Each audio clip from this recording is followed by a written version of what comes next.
So around 2011, we were conducting village stability operations in Afghanistan. Now remember, this was a mission where Green Berets and other special operations forces and even conventional forces were living by, with, and through indigenous Pashtun villagers inside Afghanistan in some of the most rural villages you've ever seen.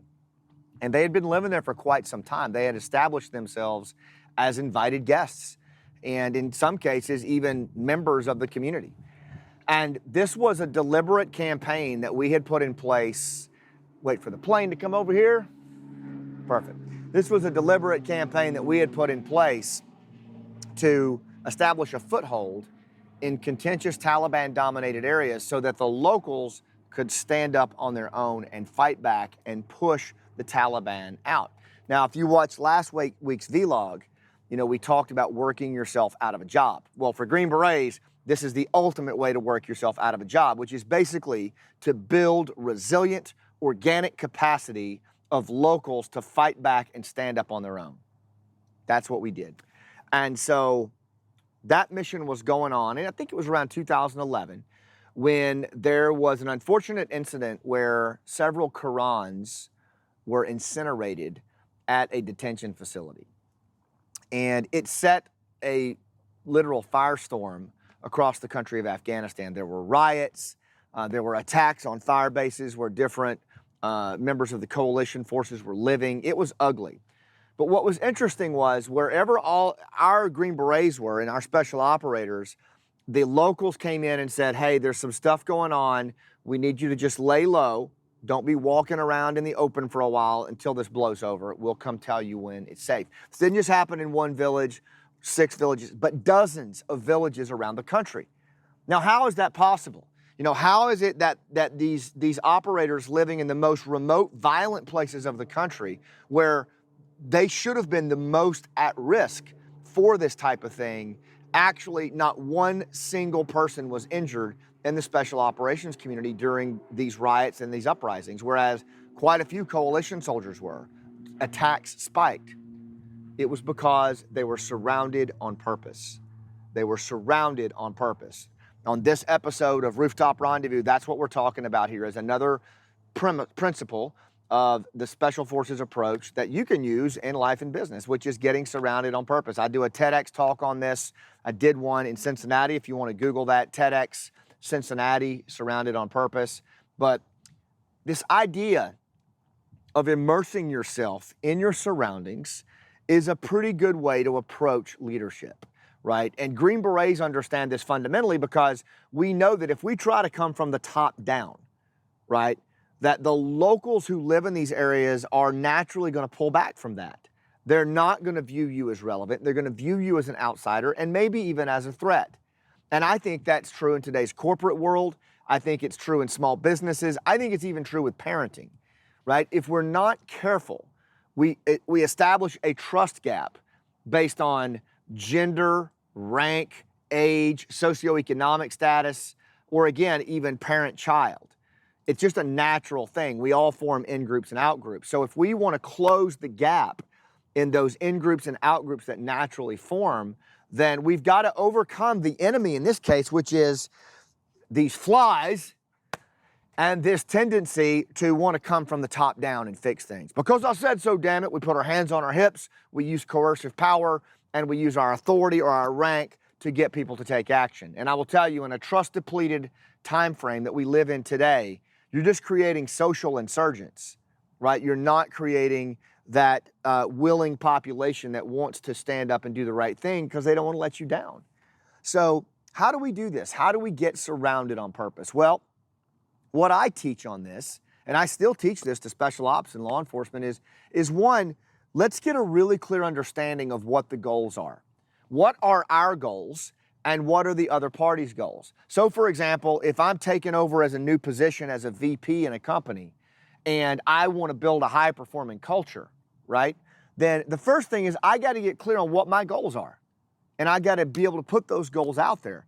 But the other thing, and this is where I think a lot of people miss the boat, Wes, is we don't think about what the other party's goals are. We don't think about the goals of our teammates, our associates, our employees. What are their goals? What are their dreams? right? Some goals may be to actually overcome pain points, right? Things that jam them up every day. But if we don't have a fundamental understanding of our goals and their goals, then we're not in a position to get surrounded on purpose, right? But once we understand that, then we want to start doing our homework before the legwork. So the goals are just the beginning. I want to start to understand everything I can about the people I'm going to immerse myself around.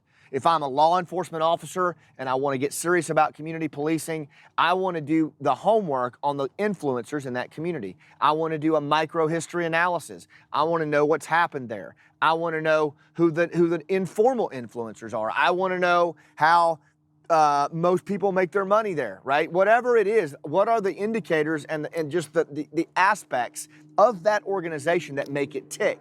Who are the influencers? Where are they from? What are they about? Right?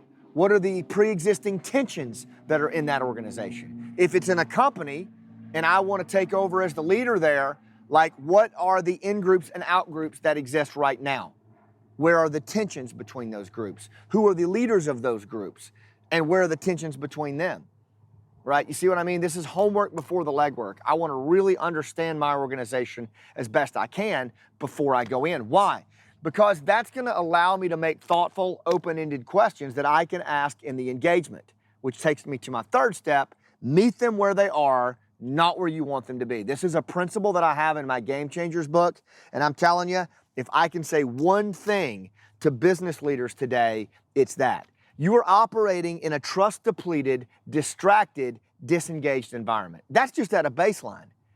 And if you try to throw your hands up on your hips and be coercive in situation after situation as a default, then you're going to create social insurgents in your organization. So I say, take the extra time to meet people where they are, not where you want them to be, right? So if your teenager is upset, then take a little bit of time to really get where they're at. It doesn't mean you have to concede or you have to compromise or give up on your values, but it costs you nothing to hear someone and really see the pictures in their head, as Stuart Diamond says, and then repeat that back to them so that they know you get them. This is an ongoing process. Like, you can do it in the moment like I just described, or you can be very deliberate about it as you walk the floor of your factory and really immerse yourself and meet people where they are. And if you take that mantra in your life as a leader, you'll start to see it show up. You'll start to see people open up to you. You'll start to see them share things with you about the business, about your goals, about the numbers that you never saw before, right? Your kid will start to share things with you that happened at school that you never even knew happened.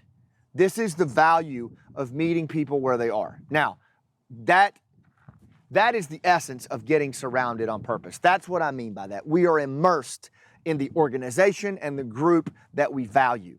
We're a part of it. We're not a guest. We're not a pedestrian. We are surrounded on purpose. We are immersed in that. And we do it by getting our goals clear, mine and theirs.